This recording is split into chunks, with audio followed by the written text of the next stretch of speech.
predecessors for the Air Force Research Laboratory have been working on rocket engine technology since the 1930s, actually not very far from where we're standing right now at Wright-Patterson Air Force Base.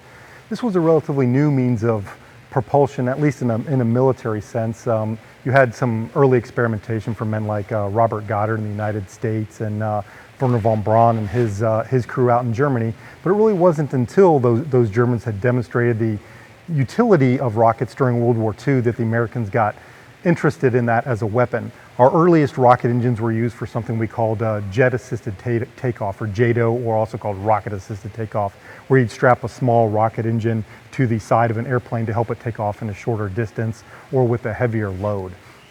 So we started developing these technologies as what you call a prime mover, to either put on the back of a missile or even in place of a regular engine on an airplane. And that work was done first here at Wright-Patterson Air Force Base, but once you got in the early 1950s, when those rocket engines were increasing in size, it became very dangerous to do in kind of a populated area, not to mention it was pretty noisy.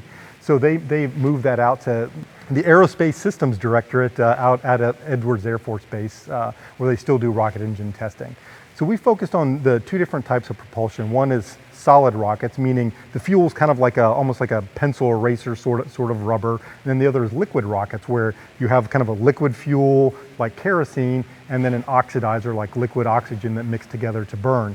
Well, those types of engines are great for putting things into space because they can lift a whole lot over a very long distance, and you can get going really fast. And as you see examples behind me, the one right here, these are liquid rocket engines.